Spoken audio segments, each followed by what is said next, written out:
My Brooklyn brother, but I get such little time to spend with Miss Loni Love, but I get all my news from you, sweetheart. I get all my updates of what's going on in the world from the Instagram page of Loni Love. Not TikTok. Not doing TikTok no more. I rather have China in control of my TikTok than the motherfuckers that are in control of the information now. I know. You see what happened? We were over here thinking about China, and it's gotten worse. Sometimes they say, sometimes leave well enough alone. And that's what's funny. And listen, I want to say this right off the bat. Like, I think everybody knows where I politically sway, and I'm not getting political at all on the podcast ever. But it's like, I don't mind Republicans, but Peter Thiel is such a dildo. And then the Ellison dude, I don't know. Those are like, get somebody else. Even get Marjorie Taylor Greene on top of it, and I'd be happy with that. My TikTok babies. You look beautiful as usual. I appreciate the compliment. Look great. I love the hair. I love the whole look. So you look great. Wow. Thank you. I just woke up, so please forgive that. I went at a show last night, and then I went to go see the new Luc Besson Dracula movie, which is going to be straight, but it's not going to make any money. Oh no! No, it's fine. I mean, I have AMC stubs. I tried to go see Melania in IMAX 3D in the Rumble seats, but it was sold out. Hard to believe. Sure. Okay. That'd be like the movie. I don't know if I've said this maybe on the podcast before, but when Avatar 2 came out, I took mushrooms and went to the theater, and I showed up, and the guy was like, I know what you're here to see, because you could tell I just looked probably fucked up, and I was like, yeah, Avatar in IMAX, and he goes, well, you got 3 hours because we're already an hour into the other one, and I go, what are you talking about? I go, I bought it for $7.30, and he looks at my ticket, he goes, no, you bought it from the wrong theater. So I'm like, really? Oh no, man! Like, well, like I've got to go see a movie now because in 3 hours, like it'll be over. What I'm on, and the guy goes, well, you can go see any other movie that's playing, and so. And I was like, there was an Avatar starting at the right time, but it wasn't in IMAX 3D. And so the guy was like, I was like, should I go to this or should I wait and see it in IMAX? And he goes, got to see it in IMAX. Yeah, right. So that's the movie. Yeah. So I went to go see The Whale. You remember The Whale? Yes. Yeah. On mushrooms, tripping balls. It was a lot. You are always full of joy, Josh. It's life, man. It's just it's how do you deal with this journey that we're on? And I think the only way sometimes to do it, is to kind of go out there and live a little bit. Well, that, and we always have good music, so So you're kind of one of you're our R&B soul funk guest. When we need somebody, who have you done? You've done. Like you did Jackie. Yeah. And then Jackie we did, with the salt tabs. Mm-hmm. You're the salt tabs guy. I remember that was, you brought up the info. This motherfucker was popping them salt tabs. And then Al Green and the grits. It's like oh, this one that's about to come up is it's sad, but it does have somewhat somewhat happy ending. I mean, so to everybody, because, we should die. It's so funny. The last episode I did, I just talked because I never get to see you. So I always want to talk about anything but this album. But this is the thing. And no, I don't want to come off at all like I don't respect this because two things. So, all right, so first of all, let's just get to the meat and potatoes of what the record is. So today on the 500, okay, we are talking about Stand. If you haven't listened to it, pause the record or pause the podcast and listen to Stand by Sly and the Family Stone right now. And this is a joyful, confrontational, funky, and revolutionary. This basically sounds like a block party, a protest, and a church service, and a nervous breakdown almost at the same time. And I think a lot of it has to do with it. This came out in 1969 when America was basically on fire. My father used to talk about that, how scary, the 60s and the early 70s were, because it was like you thought the country was going to fall. And so you got everybody mad. And then on top of that, everybody's high. And you got Sly and the Family Stone, or Sly Stone. And he says, let's make an album that tells everyone to grow up, love each other, dance anyway, and maybe overthrow the system. But in platform boots. and sequence. Yes. I mean, put a wrist, like a wrist, not even a wrist. What do you call it? A bicep band. I'm looking at him now. I mean, this is what you look at the outfits that Sly wore, and you understand why Miles Davis went from the birth of the cool into modal into this, because this is why Miles went electric.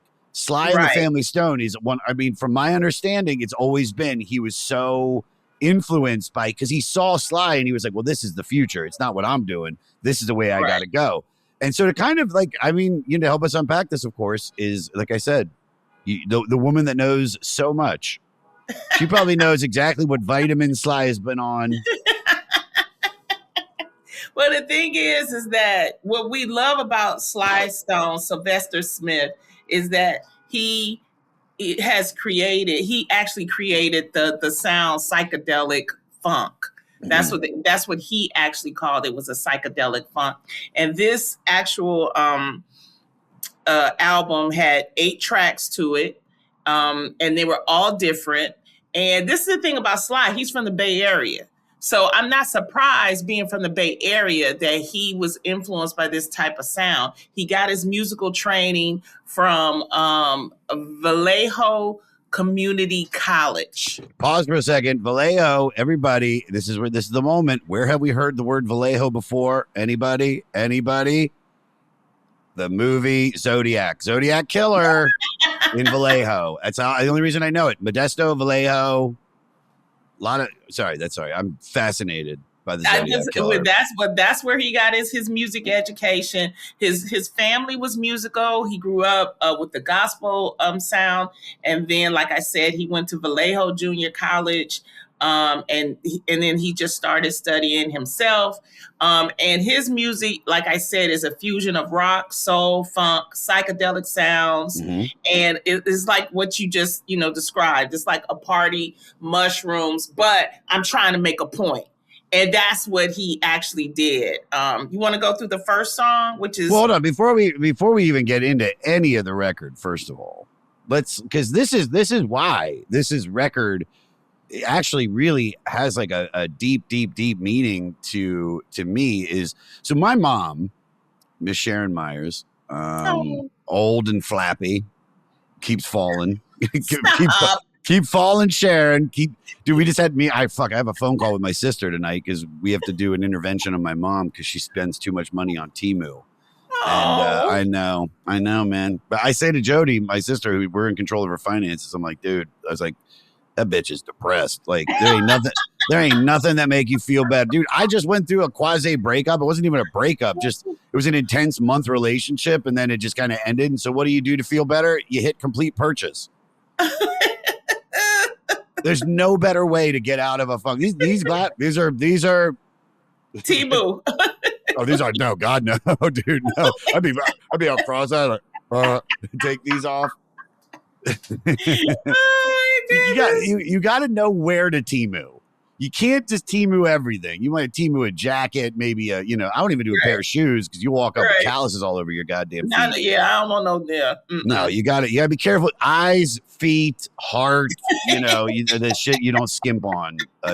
But yeah, so we got to do this thing tonight. That's what I'm saying. So my mom, who is I'm not going to sit here and say my mom is like dull or even like a dork or never into music, but she only had a couple albums, and Sly and the Family Stone's greatest hits is one that she had. She had this. She had Mamas and the Papas with, California Dreamin' and Monday, and then she had Sgt. Pepper's. Those are the 3. And then she had a couple Peter, Paul, and Mary, which we've talked about before on the podcast. I always say that was my first concerts. But yeah, like Sly. So I remember, I think it opened with Dance to the Music on the greatest hits, which is always so funny that they release these greatest hits like so early into their career. Like they'd have like 2 records and it'd be like, all right, cash grab, cash grab, baby, cash grab. But this was the thing, is that, they put together these incredible songs by Sly, and that has, which we're going to get to. And I mean, I'll straight up say it now, is one of my favorite rock and roll songs in the history of music that I've covered a million times. at Morty's Tuesday Night Jam at the Kibitz Room is I Want to Take You Higher. So I heard that then and was like, and I'm already a rock and roll fan in my early aunts. And I'm like, I knew this was special. I knew this song was, I wouldn't even thought it was funk. I would have never even said those words. I was like, it's the way that I call Otis Redding the greatest rock star. I don't think he's a soul singer. He's a rock star, you know? And I think Sly is a rock star. I think he just happens to be influenced by, you know, like the culture, which is then motivating the music into what will eventually become, you know, Maggot Brain, like you said, psychedelic, and with Funkadelic, and then Parliament. I think he was a musical genius. He looked at what was happening at the times, and he put together, you know, Sly and the Family Stone, where it was about genders, it was about races. He made sure that he tried to be inclusive. He put his sisters, he put, you know, his bandmates, you know, people that he came up with in the band. So that just shows you the genius of Sly Stone. And this album, you know, really is, it's you can still listen to a lot of the tracks today, and it really fits into the times. That tells you the genius of Sly Stone, you know. That really I love that you said that, and because I was going to mention that is that racially diverse in a time when that was not cool. I mean, dude, the world is still changing. I mean, where did I just have it? I just had up what's going on in the world. We were at war. Yeah, Vietnam War. Yeah, go ahead. We were doing the protest. You still, we had the civil rights movement.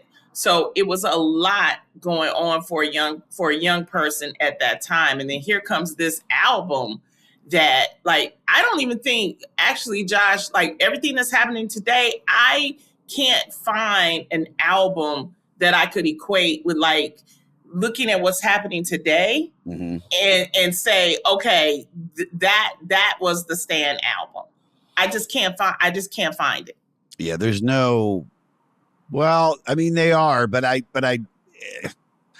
guess it's more just there's so much now that we're just so, it's so spread thin that it's just like one group might be hearing like, this is our protest record, but it's never going to reach these people. Something like this, you know, everyday people or Stand, or, you know, Don't Call Me these songs, like these stick out a little bit more because it's like I said, it's like music back then was so centralized, where it's like television. Why everybody watched the MASH finale is because you have 4 channels or 3 channels. So to back up what you were saying, for the Canadian listeners that don't know about American culture, in our country in '69, not just civil rights, but you have to understand America. And this is what I talked about. My dad would say is that post JFK and MLK getting assassinated, my father, he just said, he was like, I thought it was just every leader was going to start getting killed. And I think a lot of people thought that. They thought the country was going to fall. Don't forget, we're only 250 this year. We're young. So, and then you have Black Power movement, you know, calling for unity. You do have Woodstock, which Sly, by the way, would steal basically entire festival. You have the generational divide, which is so funny because it's like the way that we call the kids boomers, or the kids call the adults boomers now. Not us Gen X. Gen X, we're killed. I'm right there. I'm a pubic hair away from a millennial, but I am Gen X, thank God. But yeah, you have the generational divide where the parents are square and the kids are, you know, are suits. You have suits versus bell bottoms, basically. And then we said music is shifting. Right. Because now people are experimenting with drugs. They're experimenting with weed. And that's back when it was called weed. Well, I think people were doing it because people were confused. People were like wondering what's going on. You see these protests, you see our political leaders. Everybody had these questions in their mind, but at the same time, people needed to get away, and so the way they did it was through experimental drugs and getting high, going to concerts, and this is like that quintessential album that it really encapsulates that whole time. It really, really does. So, when you look at Sly and the Family Stone, it looked like you were at a party with a bunch of kids and everybody was cool and you were with the cool kids. But you can't have that without the genius, like I said, of Sly Stone. Mm-hmm. And, he produced this album. He wrote the lyrics. He had some great producers on this album. And it really does, I think it's like 115 on your list for. Oh God. And he just passed away a few years ago. R.I.P. I don't want to we'll get to the ending, how this kind of, because it's really a sad story with this guy. He's such a musical genius. And you're like, how do you become such a genius? How do you become a guy like that? And you mentioned it earlier. He is, just to give you a bullet point history, because he is the force behind this, is Sly. He's born in 1943 in Texas. Then, like you said, raised in Vallejo, raised in the church, music, doo-wop, R&B. Works as a radio DJ, becomes a staff producer at a record label, Autumn Records.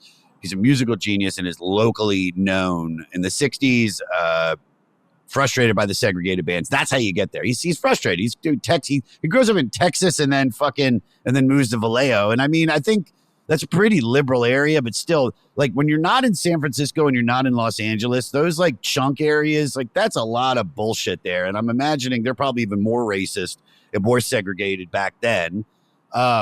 And then in the late 60s, 66, 67, he forms Sly and the Family Stone, and he wants to make sure racially integrated with men and women. So that alone is a political statement. Yeah. And the reputation is everything that we just talked about. The live show is incredible.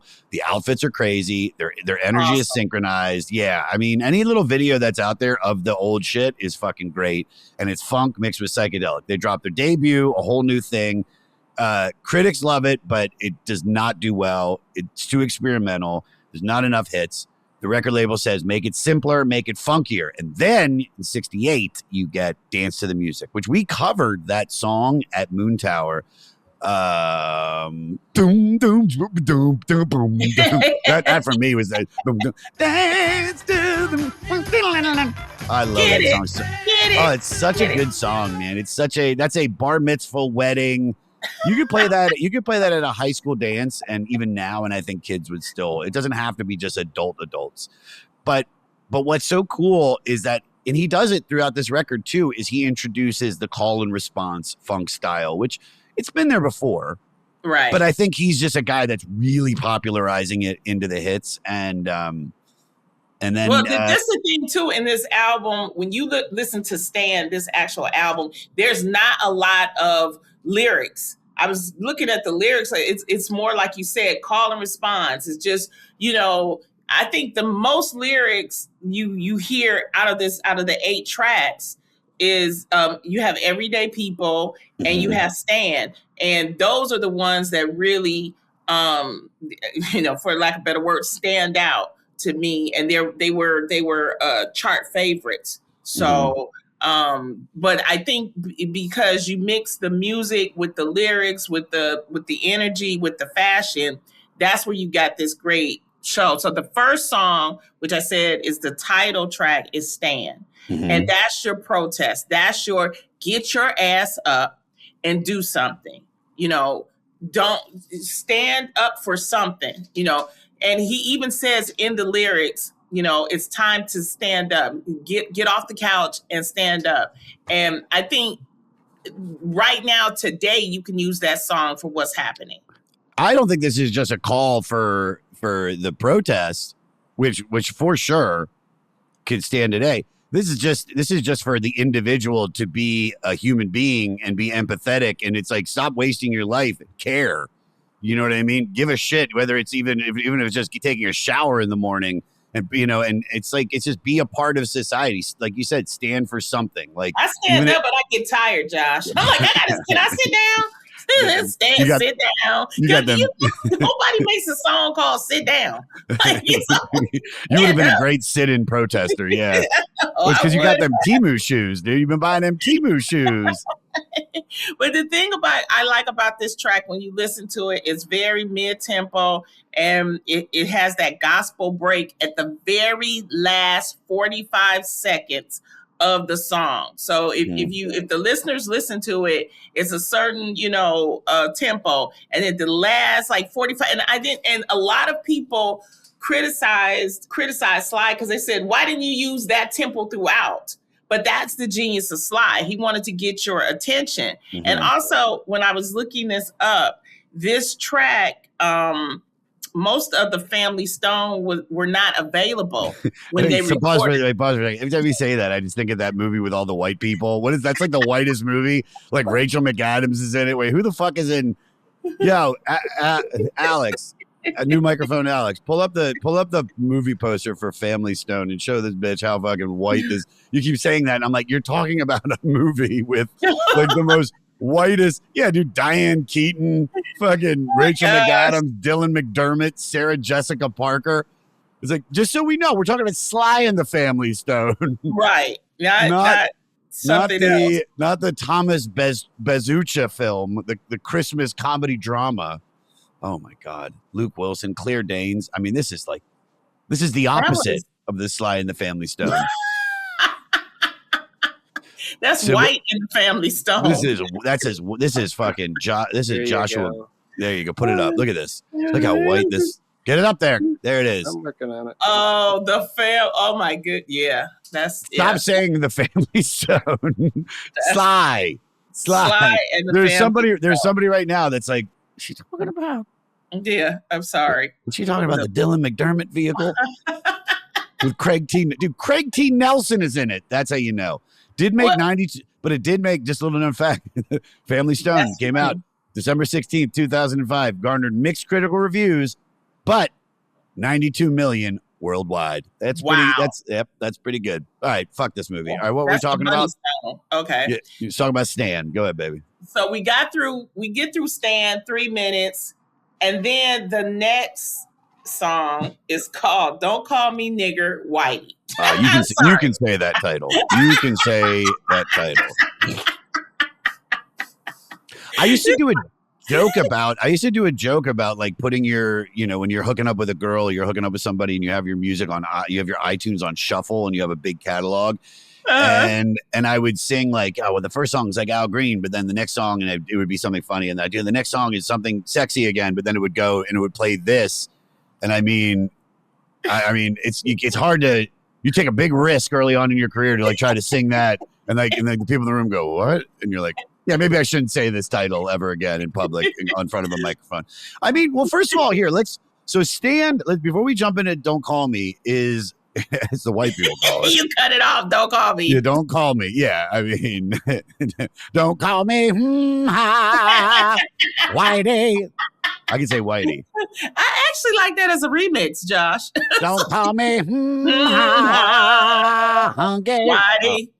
I love it. But by the way, you missed one of the most hilarious things about the song Stand, and I want to make sure I get these lyrics right. Stand lyrics, Sly. There's a midget standing tall. I was trying to avoid that. Beside him about to fall. It's dude, midget. With all this stand and racially unity, fucking midget. No, but you got to realize that was the time that was before this correctness. I tried to avoid that one. No, you don't avoid it. You face that shit head on. You face it head on, Lon. It was the 60s, 70s. They were using that term. Now we say little people. There's a spina bifida motherfucker with his bent all back.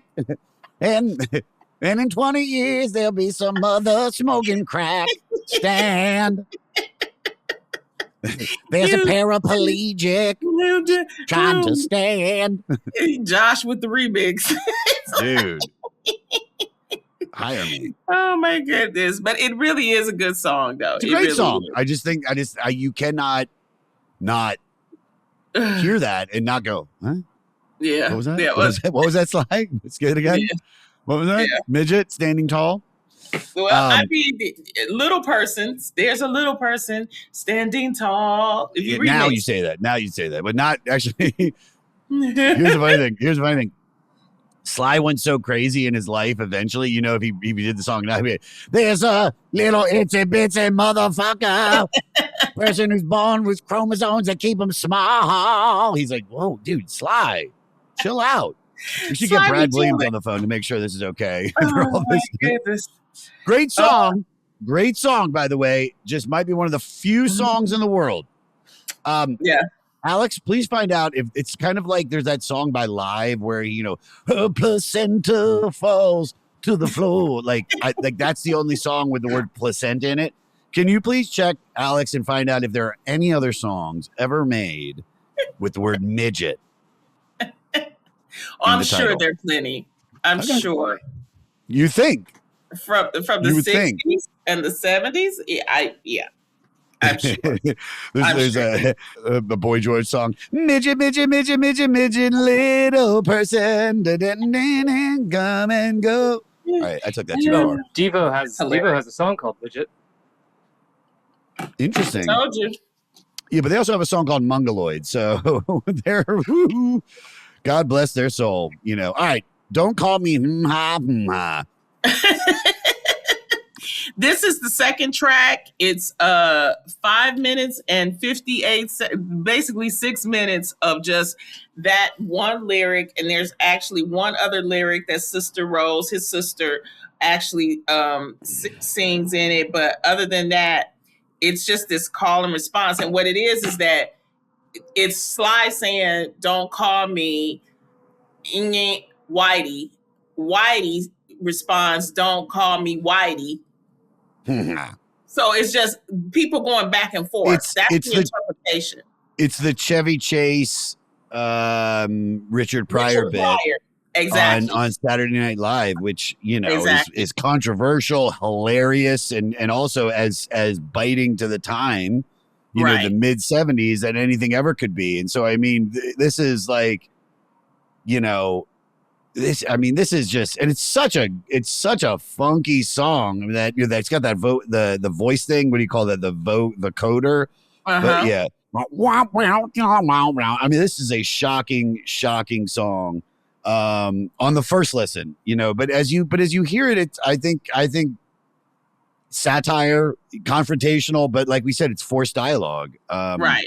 It's like people calling each other names. So it's like, but, you know, of course, the N-word, hard R, is so, you know, even today, you can hear it and you go, wow, you know. But what he was actually trying to say is that we're both calling each other names and we need to stop.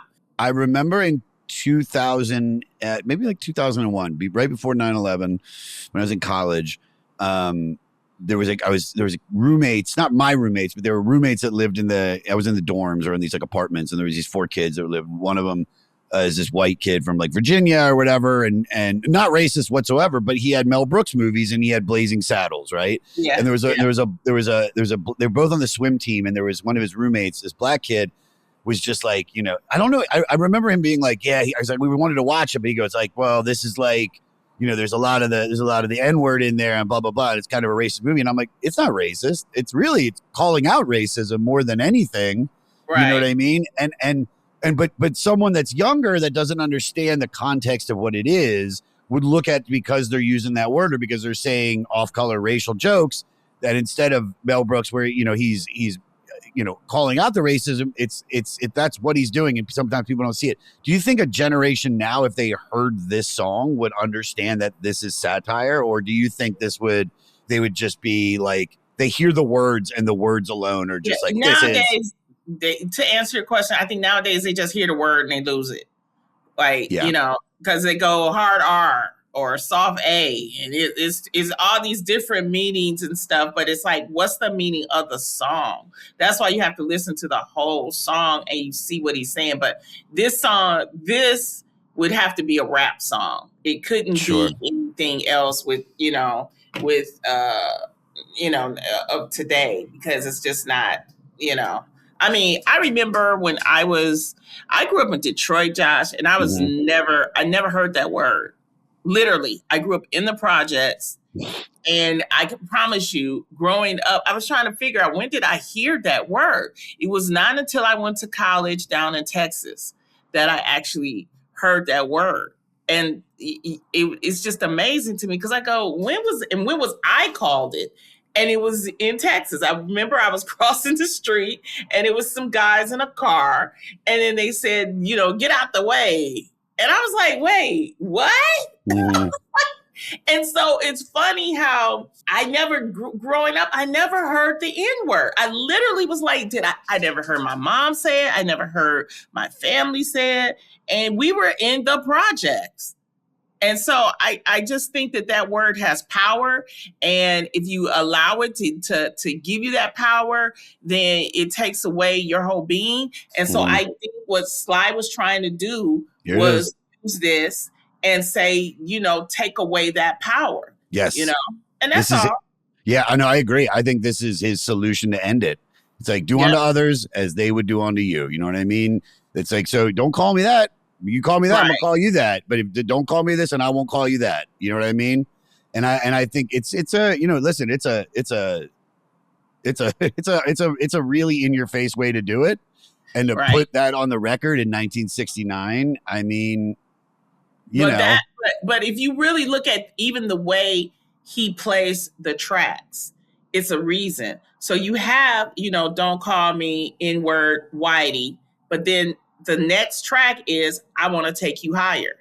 It's literally a poetry that just the tracks alone and the titles and the way they're placed, it tells you something about what he's trying to convey to the listener. Because I Want to Take You Higher, you know, it was Freddie Stone. That's his brother, Larry Graham. Larry Graham is he's the uncle of Drake, very musically inclined.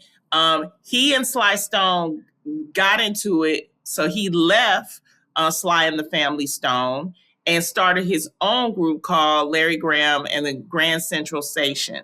And he has this wonderful song, Larry Graham. A lot of people know it, an R&B chart called One in a Million. But it was on I Want to Take You Higher. It's Larry Graham. Is Roll Stone, Sly's sister, and Sly Stone, and they take turns delivering the lead vocals on I Want to Take You Higher. All the 7 band members, they're shouting the back vocals, and they're all playing the musical instruments. And I Want to Take You Higher is supposed to be that gospel version of a song where it's like you're feeling low.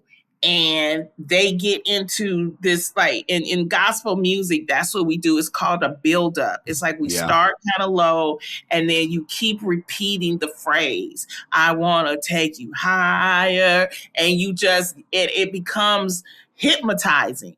And that's what this song does. And it's a short, you know, it's 5 minutes. You know, what I love too about his songs, like, he would take a song, it could do 3 minutes or it could be 13 minutes. It doesn't matter with Sly. It depends on how much he was high. Well, hey, Alex, can you pull up the performance of this song from Woodstock? Because this is a Woodstock defining moment. It is pure chaos. And it's like, this is, but it's also joy. It's like, it really is. Like, there is something about this song that from the moment that I heard it, I just got it.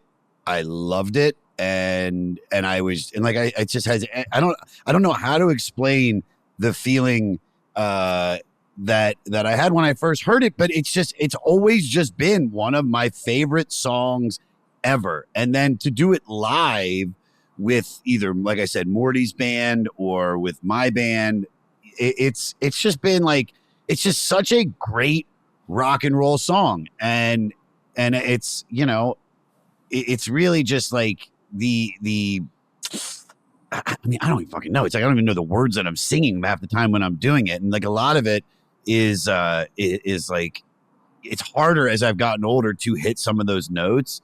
But I mean, there's something about that. Like once you do that boom, laka, laka, boom, you know, that part and into the kicking it back and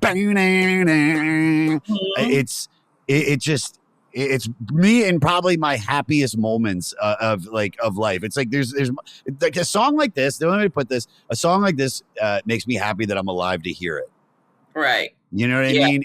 And that's so funny because I don't think for anybody else it might be like, yeah, it's a good song, but I mean, to me, it's the epitome of why Sly and the Family Stone deserves any of the accolades and discussion of why he's great. It's just, it combines all the elements of everything we talked about.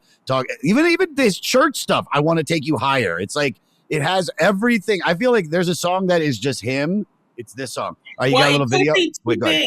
It could be, I want to take you higher, meaning I want to take you higher, like a drug reference, or it could be a spiritual reference. That's what I'm saying. Yeah. Yeah. Yeah. That's what I'm saying, is that it goes either way. And I think that's why it's, it's like you don't have to read into it too much. It's just, it is what it is. But it's just, from the beat is getting stronger, music's getting longer. There's just, beat is nitty gritty. I love it. Sound is in your city. Yeah, play a little bit of this. Go ahead. Can you make it full screen?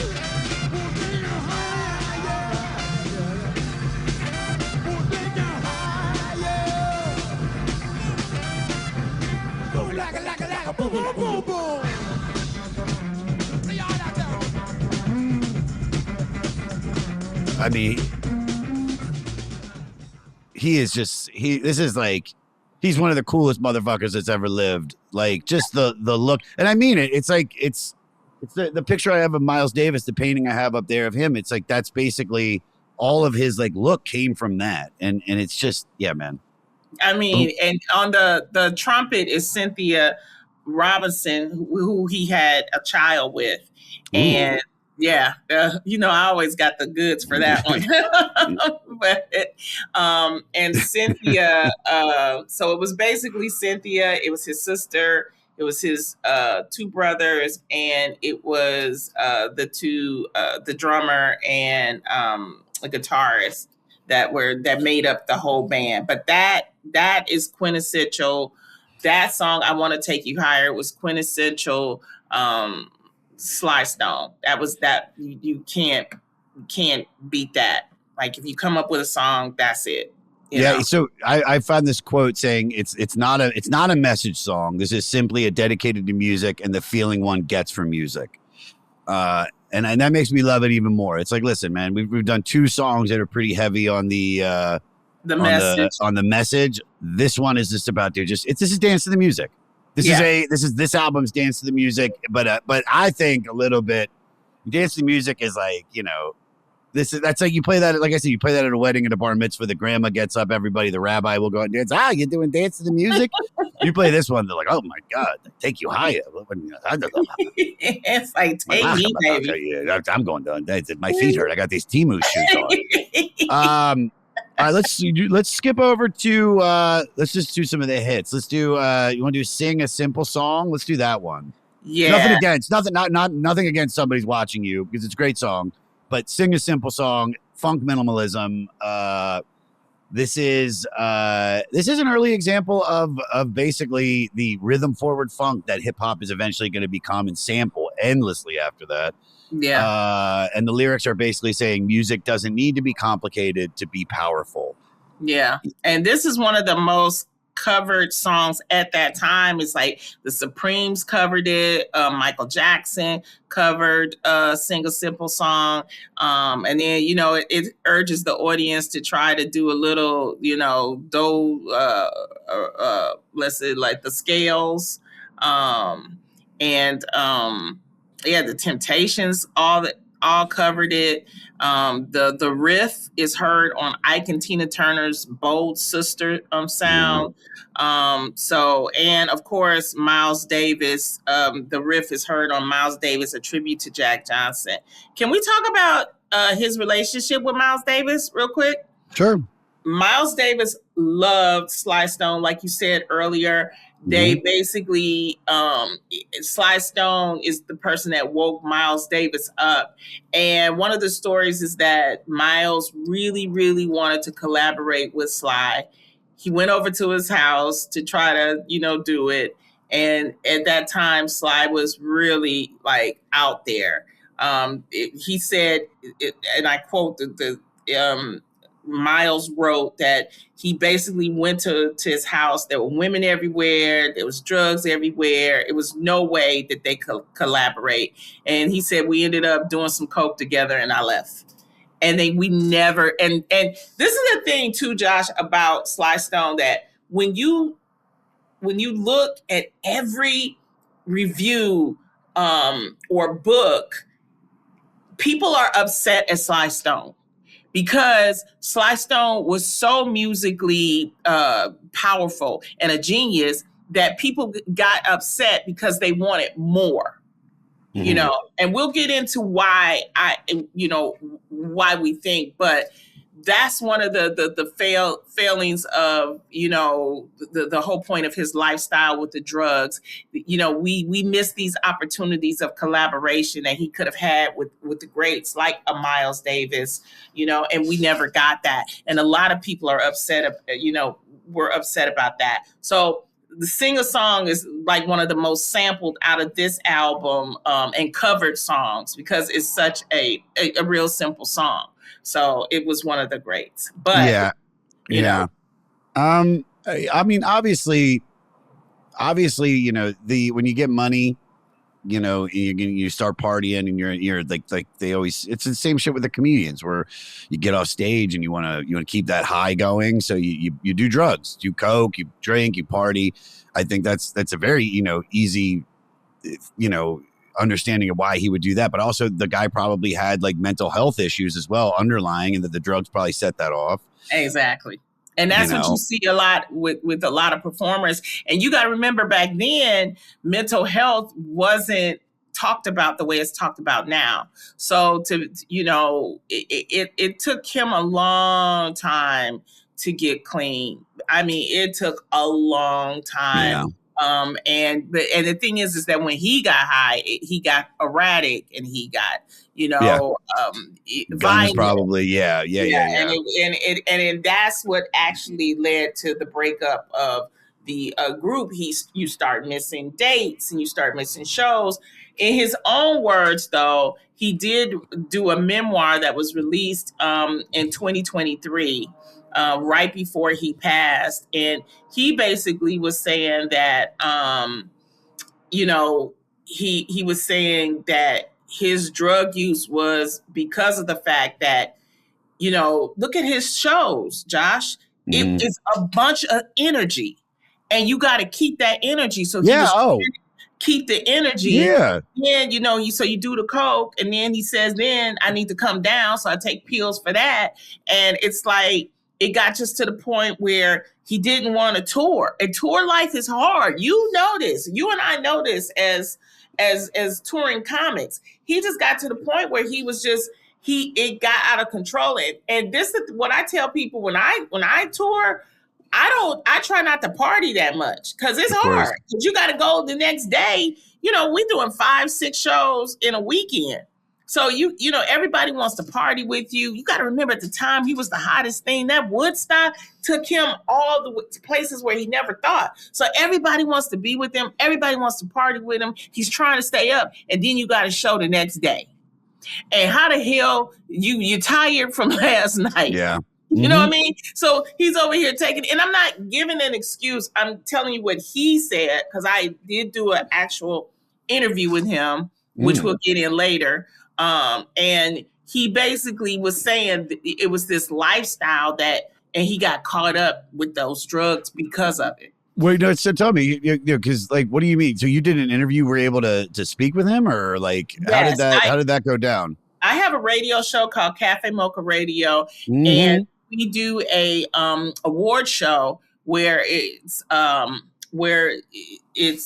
Salute Them Awards, and it's basically for people who are in music. And I was looking, for Sly Stone. I wanted to give him the Legends Award. It was very hard finding Sly Stone, but in 2021, I was able to contact his daughter, Fun Stone, and that's the young lady that's by his trumpet player, Cynthia.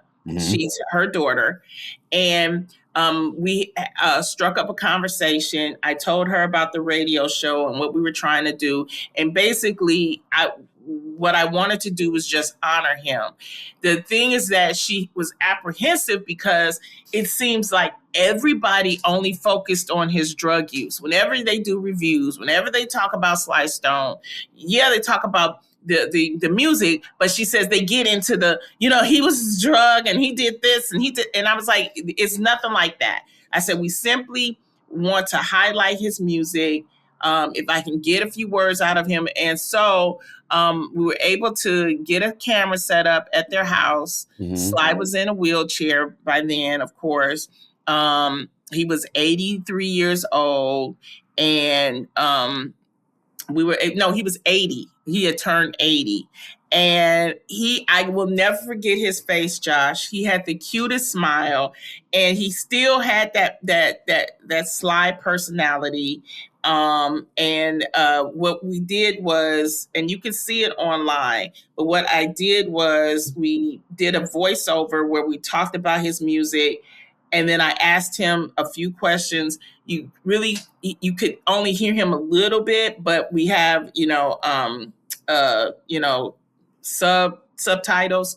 And he basically was saying what I'm telling you is that he wanted to make this music for the people, about the people. Mm-hmm.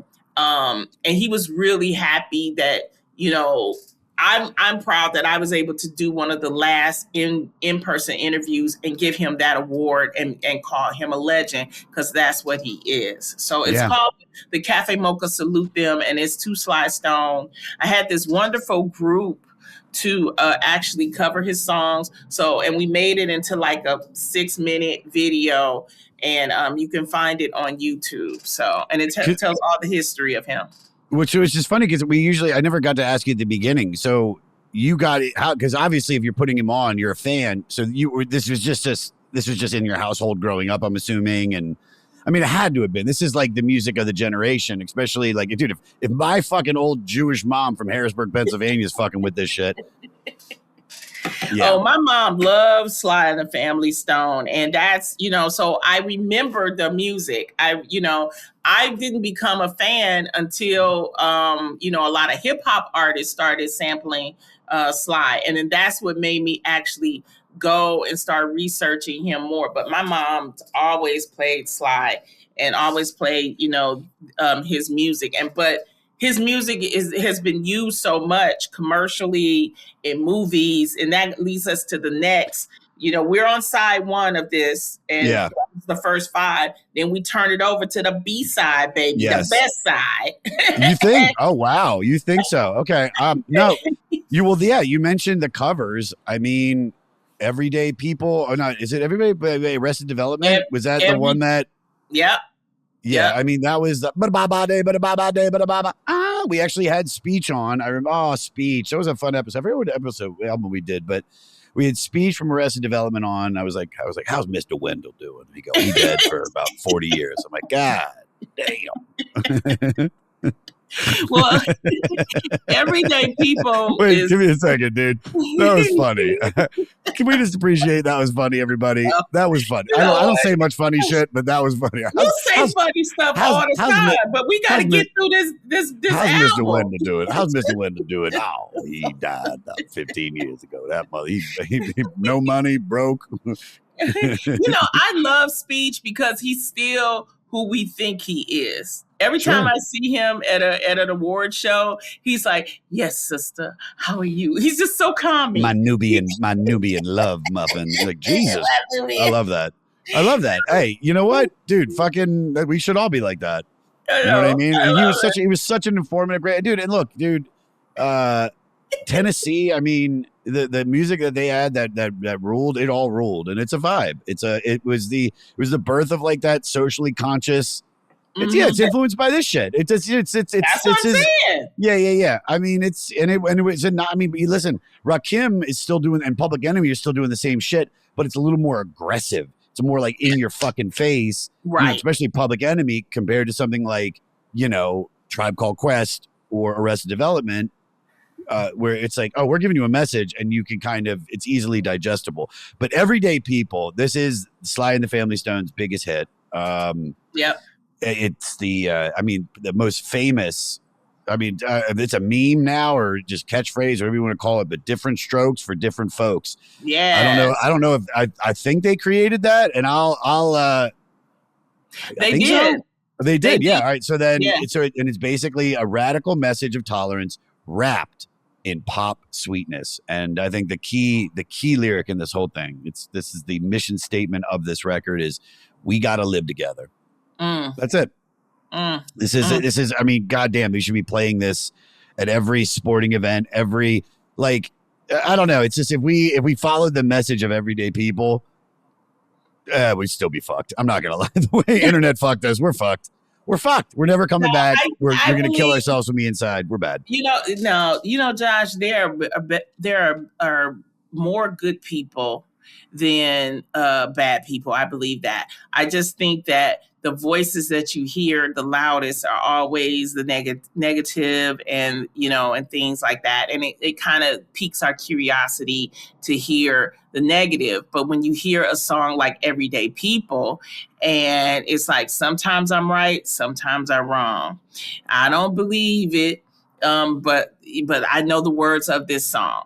And I'm everyday people. We're all everyday people, And it's like, and the song constantly gives you reminders. There is a black man that doesn't like the white man, who doesn't like the rich man, who doesn't like, it's like, different strokes for different. It's like, this is a song that had poetry added with a funky beat, and it makes you just, and people relate to it because people know that this is it. This is inertly how people are. This is just how people are. And you have to accept people for who they are, but they're definitely, I believe, more good people than bad people. And this song makes it seems like, these are just everyday people, You're an everyday person, Josh. You know that, right? Mm-hmm. I'm very everyday. And it's a short song. It's 2 minutes and 21 seconds. That's all it is. And I know why you said you're an everyday person and then immediately went into short song. I'm 5'9". Okay, 5'9". It's not short. That's actually Tom Cruise's height. Well, the next song is about you too. It's called Sex Machine. with a little PEDs. If I got those, I'm good to go. If not, we talked about. It's just so funny. Why did I say that? It's the second episode in a row I've talked about. Somebody said I'm a sex machine. I'm like, what? It was Jackie Fabulous. She was like, you look like you, sex machine. I'm like, really? That look that you have, this new look of yours. Oh, is glasses, Josh? Oh, the professor. You're professor. Well, it was. It was funny. I went for glasses for aesthetic at first before I left for Europe because I was gone in Europe for 3 months, and then I'm trying to spend as much time as I can over there. I really like it there.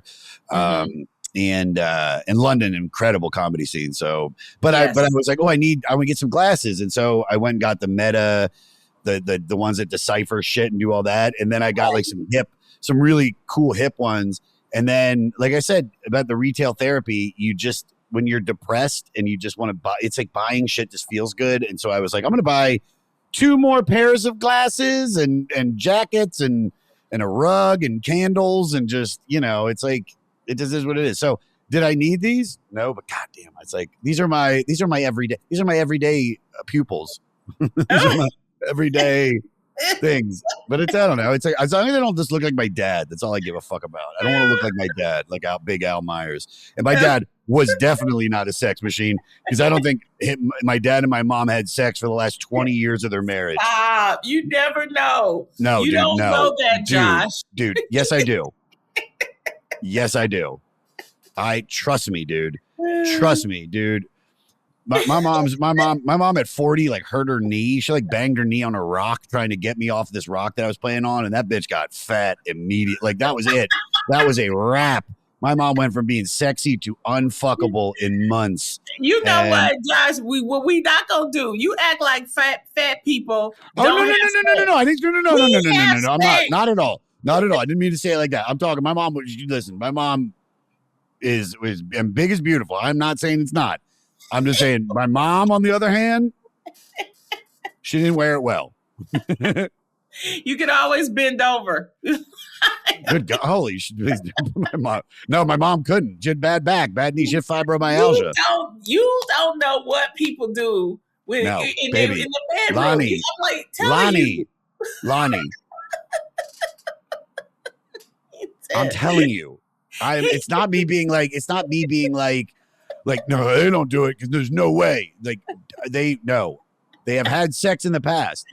They did not have sex from the time my mom was from probably 1991, 92 until my dad died in 2010. Oh my goodness. He was getting it somewhere else. He had to have been getting it somewhere else. He had to have been.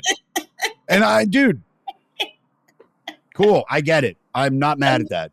Cool. I don't believe it. I just think you don't know. And I think your mom just never told you. She had you thinking. I should get FaceTime my mom into this and you immediately meet her and go, oh yeah, they didn't fuck for years. It's so wrong. Oh my goodness. Oh, well, you're a sex machine. This is like 13 minutes of sex at phone. It's not to be confused with the James Brown song, everybody. It is not the James Brown song. No, it is not the James Brown song. No. And it's like, and I think he made this song just for people having sex because it's not a lot of lyrics. It's a bunch of noise and syncopation. So good though. So good. It's really good. I love there's you can hear like the band laughing towards the end of the song. Yeah. Which knowing this and Lonnie, we skirted over it a little bit. And I had pulled it up while we were talking. I was like, he was already like, to hear that laughter from the band, you would think that this was a collaborative recording and everybody was having fun and this was great. Sly was already going kind of crazy during this and the control freak was coming out. Like I Googled like, what were the things that he was showing his flaws with this? Cause it's like, cause this is also the beginning of the end of the band in a sense. He had the final say in everything. This was not democratic at all. It was literally his way. There was less patience for collaboration. He could be warm and encouraging and inspiring at 1 minute and then yelling at the next. And then also, avoidance through isolation. He would withdraw emotionally, even while he would be preaching unity. It's like everything. It's just the lyrics, like somebody's watching you aren't accidental. It says he was afraid of the media. He was afraid of the industry, even people close to him. He was basically like, he was starting to get to the paranoid delusional, which was what kept him away from the public eye for so long. It's me versus everyone else. Yep. And the band is still family, but clearly he is the dad. He is the parent. Yeah. That's really, I like that. I mean, that, like I said, with the whole Larry Graham situation, this group was having the friction. Sly had paranoia. There were physical threats involving Sly's security and management. Like I said, back then, there was not this big push for mental health and working on mental health. And I don't even know if he knew what he was going through. Even when he was honored at the Grammys in, I want to say 2006, he literally, you had all these artists like John Legend and Josh Stone, and they were doing this, and Steven Tyler, and there was at the very end, they brought Sly out and he has this like mohawk. I remember that. Yeah. And everybody was like, oh my God. And then his neck was, cause something was wrong there. And he literally, like, while they're still playing, he was done. He pieced out and just walked off. And they like had at least like a minute left. And they were like, okay, well, but that was him. That was Sly. I think, there's a parallel between, and this could be the clip, Alex, we should mark this because I think this might be kind of funny what I'm about to say, is like there's parallels between where the genius of Sly and some of the geniuses of our lifetime, more really of our generation, which, you could say Sly is very similar to Prince, right? Complete and utter total self-belief in the project that they're doing, knowing that, because dude, just like Prince, Sly played almost every instrument. You know what I mean? Yeah. He was a genius at, that believed in the vision mattered more than the comfort. But where Prince turned his control into productivity, Sly turned it into the control into distance, and I mean, Prince builds an empire while Sly like slowly empties the room. And so I would think that's not an apt comparison. I think the apt comparison is Sly, Stone, and Kanye West, where you have the early message is basically the same shit: unity, breaking the molds, possibilities. But then the fame starts to amplify the paranoia and the defensiveness. And then they start confusing being right with being alone. And there you go, is like, because Sly just erodes his trust privately, but Kanye just burns everything publicly. And let me tell you something right now. If fucking Sly Stone might have had Twitter back in the day, who knows? Maybe he would fucking, be praising Adolf Hitler. You have no idea. Have no idea. It's just like he didn't have that, where he was cut away and you didn't have social media back then. Right. Because, dude, if there was no social media now, and, we'd still love Kanye. He would just be crazy in his own public circle. You'd be like, God damn, Kanye is really into Joseph Goebbels right now. But you're like, but unfortunately, they're idiots that get this thing and they get all fucking crazy and they start writing manifestos, and but like you said, usually people would do, they would put it into a project and then that project comes out. And I think he did it early on, but then it exasperates. I mean, I think there are a couple of comics that we can, pinpoint. Oh, yeah. Yeah. Oh, yeah. Oh, yeah. No, I know you don't got to say, I know exactly what you're talking about, but it's like, yeah, dude, it's really, I guess the safe space is like, it's like it shows you just when you look at the people that the industry and stuff and fame has turned sideways, it's really unfortunate. And, it's like, I would love to have seen, we're lucky we got a bunch of great records out of Kanye. Yeah. We're lucky. But it's sad we got one good record out of Lauryn Hill. It's a genius album. Yeah. It might be one of the greatest debut solo, not just female artists, but just artists in general. Ever made. Yeah. But we got one. But that tells you that there's something. I remember seeing Lauryn Hill right after it was like it was a party, and I saw the look on her face and her eyes was dilated, and I was like, oh my goodness. I said, please, please, please, please, please. This industry will eat you up if you let it. And it's you like I said, if you use it, and I'm not saying she's using, I'm just saying something was there that was like totally gone. But at least we got that. I try to look at it from this point of view. At least we got the one great album.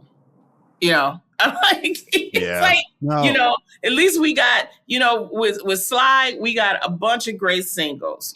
Thank You for Letting Me Be Myself, Everyday People, Stan. I mean, you've got he's got this, he's going to live in infamy because of it.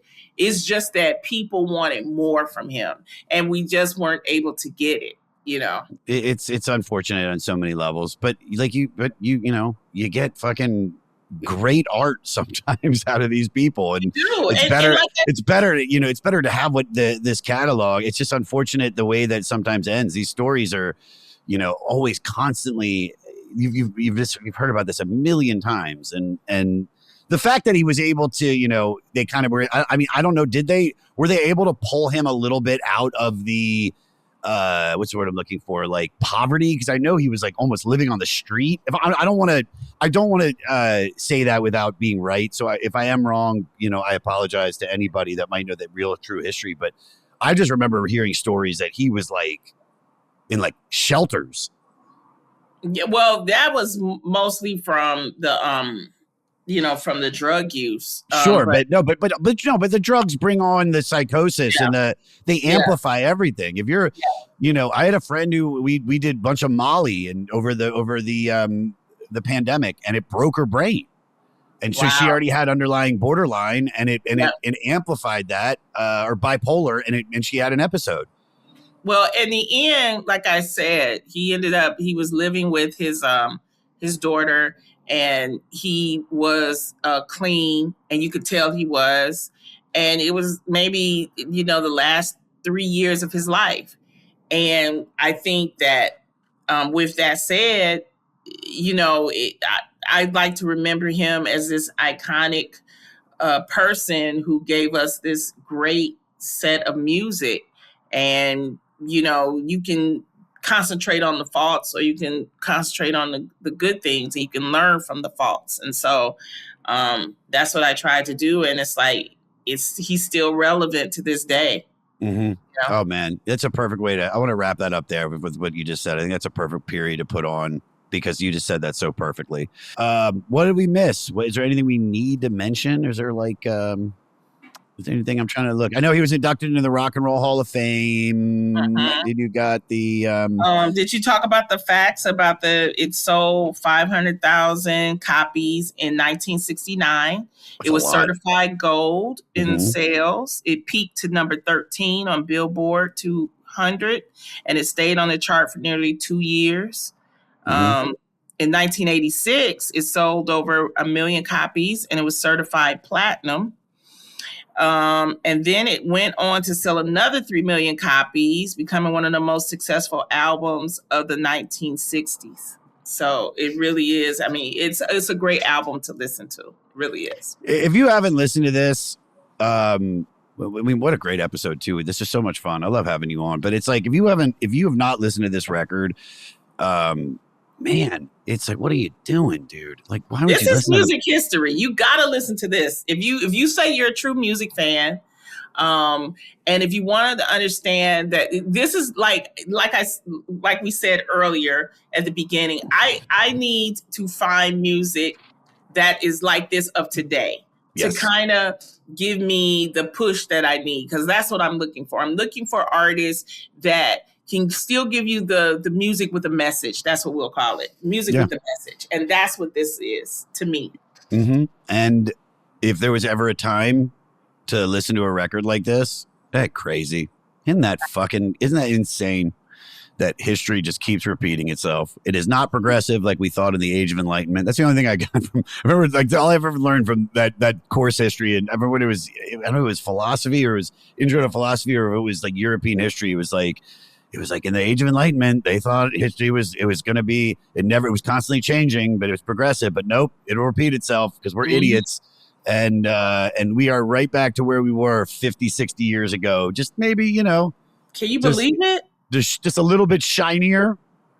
Just a little bit shinier. Like they cleared, they put a little shine on the piece of doo-doo, but it's still doo-doo, man. It's messy. Democracy is messy, and but democracy is worth it. And you're always going to have the artists that understand it and realize it, and hopefully they don't get driven crazy trying to get their message out. No, and if there is people out there, that any of the Fleece Army people listening, that if you have, I mean, I would love to know who's carrying the torch and pushing music into the direction of, where you're still saying shit.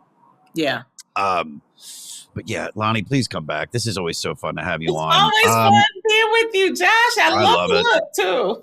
Thank you, dude. You're really gassing me up, dude. I love this. I love it. It. Yeah, I mean, it's perfect. Let's do the final question. Let's get you out of here. What's your favorite song on this record? It would have to be Stan. I really do like Stan. Yeah, the message, it's everything we talked about. Obviously for me, it's I Want to Take You Higher.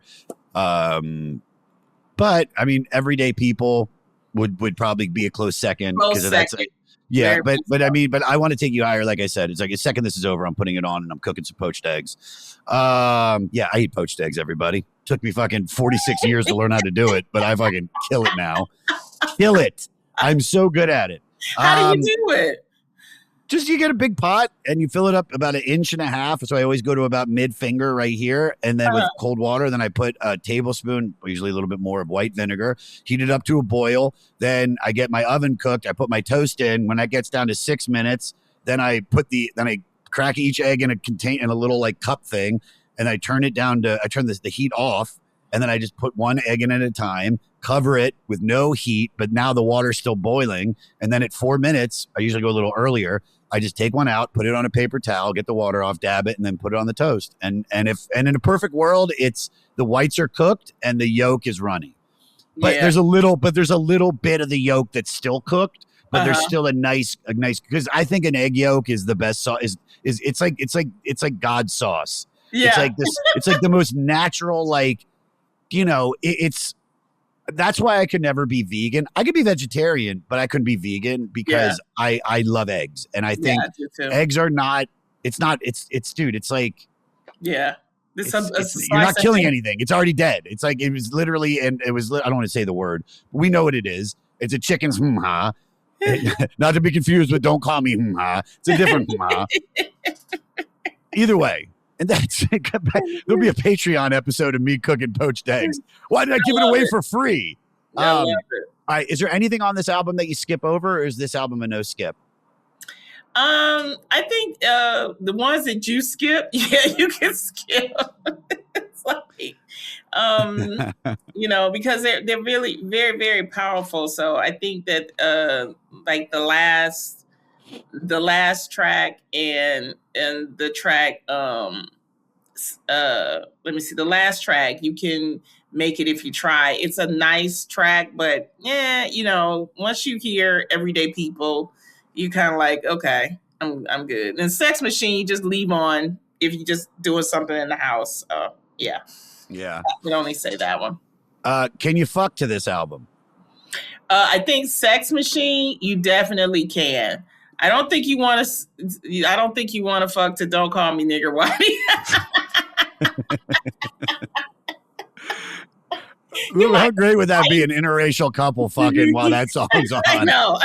You might want to fight. So yeah. Oh my God, that would be hilarious. And what would be your elevator pitch? Like, how do you sum this record up? How do you get someone to listen to this album that's never heard it before? If you want to take a trip back into the 60s at a time when you want to find out what was going on and how people felt, this is the type of album. It's soul, gospel, psychedelic funk, and it has a purpose. There is a message in this song. So I would say listen to it. Yeah. I think this is a record that feels like a moment when someone honestly believed music could almost like hold people together, but not by being polite and not by being safe, but by being real. And so it's almost like joy with teeth, and it's optimism like with a backbone almost. Well, I know we have to go, but it's kind of like we just had the Grammys, and it was funny because you had people that were, they were making their political statements, but it was like out of all those songs that won this year, there was none that was actually making a statement to me. Not anything that. It's so funny that you said that. There was a video that this Asian guy posted about, I watched the Grammys and I think we're done with music. I think everything's been done already now. He's like, we shouldn't be impressed by music. We should be more impressed by these forklifts. And he's like showing like, he'll be like, this is the song by that new group that like, there's that group of like 5 women that are all trying to be Korean girls that are trying to be black girls. Yeah. It's like a K-pop group, whatever they're called. Their song's Gnarly or whatever. And yeah, the showmanship, the dance number was like the main part of the song. The song was bullshit. It was just them dancing. So it's like, it's the Grammys, it's not the dance awards. But he just goes off and he's like, we're impressed by this. Well, we should be impressed that this machine can lift over 8 tons. It's just, he does this comparison and it was just so funny. Yeah, it was funny. I will say that maybe out of all the people that actually won the top awards, maybe Kendrick he tries to get the message in his music, but to stand there and be like, don't do this. I'm like, we need more. We need more from our music and from our artists, I believe. And there's people out there doing it. There's that guy. I mean, there's that guy, that folk singer dude that he, and Jesse Wells, I think his name is. And he keeps writing these great, like bluegrassy, country-esque Americana songs about what's going on in the world. And it's like about making, talking about his song Join Ice. And it's literally talking about how these are former Proud Boy idiot bullies, and how it's like almost the pitch song, and it's brilliant. And there's a message, and it's extremely popular. And I think now he's finally to get recognized for it. I mean, there aren't, we need another John Prine. We need these guys that will, the Dylans, and Dylan might be too old now. Yeah. Not Kanye, is the Kendricks. Like you said, there are people. It's just people don't. Well, it's the commercial. I don't think people want to hear it. I think they want their music to be like rainbows, lollipops, and rainbows. They don't want yesterday we did The Harder They Come by Jimmy Cliff, and it's reggae, and it was like, it's the same thing as this, where it's like, you don't realize you think reggae is like, you think when you listen to music, you think it's like, sit on the beach and drink a Corona. But it's really like, I grew up poor. My mother has mesothelioma. But it sounds so good. But that's the thing. Loni, I love you. Promote away, please. What do you have going on, just so we make sure we get everything? And we'll do it at the beginning as well, but please. Thank you. Please check out all my tour dates. I am on the road hard at LoniLove.com. I'm also opening for Martin Lawrence, the legend. So all those dates are on LoniLove.com. Come and keep supporting live comedy. Please. Dude, please. And I'll say this, and I've said it before, You So Crazy by Martin Lawrence is, top 3 specials of mine. Me and Big J Okerson, we always quote I said, good morning to you. I said, good morning to you. What do you want to do today? Let's get it on. He's the nicest. Martin is I can imagine. And the funniest. Too, so. Man, we got a reason to believe you got someone hiding in the pussy. Like, why would you think that? Because there's a goddamn Nike shoelace coming out your pussy. Sweating profusely. I guess everybody wanted to wear the leather outfit after Eddie, but goddamn, and Martin pulls it off, but that motherfucker is drenched. He is still wearing that leather too. God bless him. God bless. I swear to you, I'm telling you, Loni, that is a life-changing comedy special for me. And what a blessing. You're so funny. What a great tour to be on. We'll party again soon. Trust me. I'd love to come have you back on the Comedy Store show that I do. But enjoy it, and we'll definitely get you back on. Thank you so much for coming on. Definitely. Thank you, Josh. Good talking to you.